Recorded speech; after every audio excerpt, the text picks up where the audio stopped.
নমস্কার, প্রিয়ার simple cooking চ্যানেলে সবাইকে স্বাগত জানাই। আজকে আমি আপনাদের সঙ্গে শেয়ার করছি ইলিশ মাছের মাথা দিয়ে কচুর শাক। চলুন তাহলে আমরা রেসিপিটা বানানো শুরু করি। ইলিশ মাছের মাথা দিয়ে কচুর শাক করার জন্য সবার প্রথম আমি একটা মশলা করব। দিয়ে দিলাম 5টা কাঁচা লঙ্কা, কয়েক টুকরো আদা আর 2 চামচ মতন গোটা জিরে। এবার আমি অল্প জল দিয়ে এটাকে একটা মশলা তৈরি করে নেবো, পেস্ট তৈরি করে নেবো।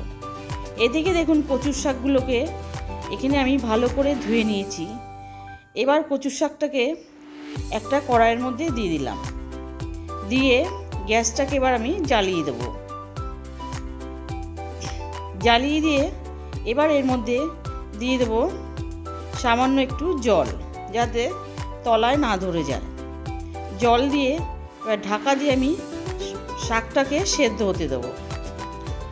10 মিনিট পর ঢাকা খুলে দেখুন শাকটা আমার সেদ্ধ হয়ে গেছে, এবার অনেকটা কমে গেছে। এবার এটাকে আমি তুলে জল ঝরিয়ে নেব। এবার তুলে একটা আমি ঝুড়ির মধ্যে রেখে দিচ্ছি। জলটাকে ভালো করে ঝরিয়ে নেব, একদম চেপে চেপে পুরো জলটাকে ঝরিয়ে নেব।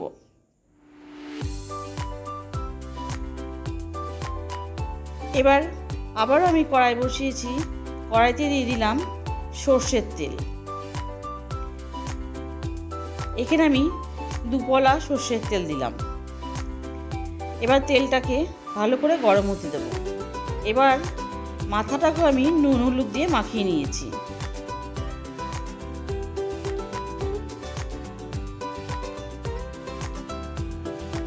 দেখুন তেলটা আমার ভালোভাবে গরম হয়ে গেছে। এবার মাথাগুলোকে আমি দিয়ে দিচ্ছি, দিয়ে মাথাগুলোকে উল্টে পাল্টে ভালো করে ভেজে নেব।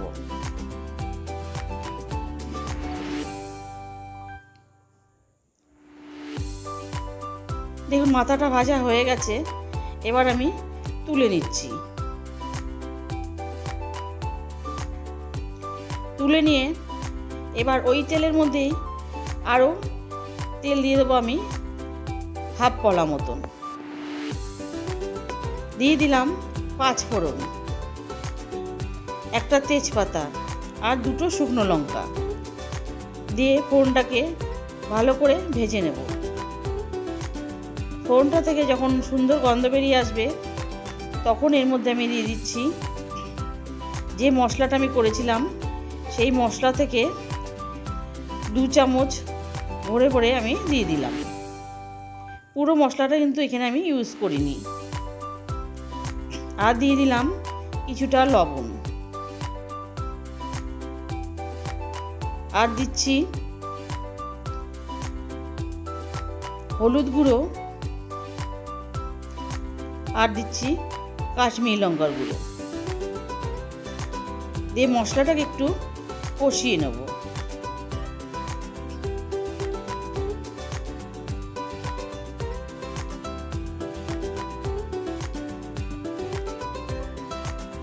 দু মিনিট মতো মশলাটাকে আমি কষিয়ে নিয়েছি। এবারে এর মধ্যে যে আমি কচুর শাকটাকে ভালো করে জলটা ঝরিয়ে নিয়েছি, সেই কচুর শাকটাকে দিয়ে দিলাম। দিয়ে এবার আমি কচুর শাকটাকে ভালো করে মশলার সাথে প্রায় 5-7 মিনিট ধরে ভালো করে মিশিয়ে নেব।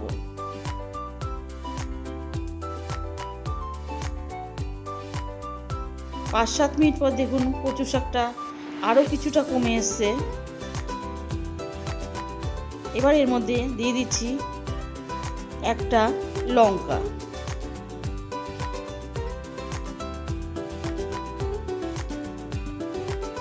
লঙ্কা দিয়ে আরও 5 মিনিট কষিয়ে নিয়ে এবার এর মধ্যে আমি অ্যাড করে দেব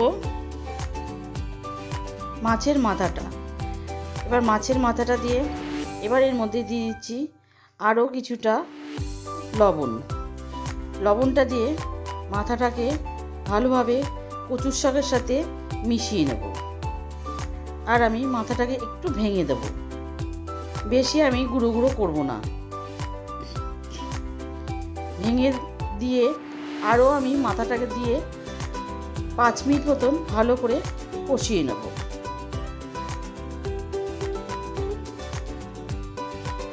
কষিয়ে নেওয়ার পর এবার এর মধ্যে দিয়ে দিচ্ছি চিনিটা দিয়ে নিয়ে আবারও 2-3 মিনিট চিনিটাকে ভালো করে মিশিয়ে নেব। মিশিয়ে নিলেই তৈরি হয়ে যাবে আমার মাছের মাথা দিয়ে কচুর শাক।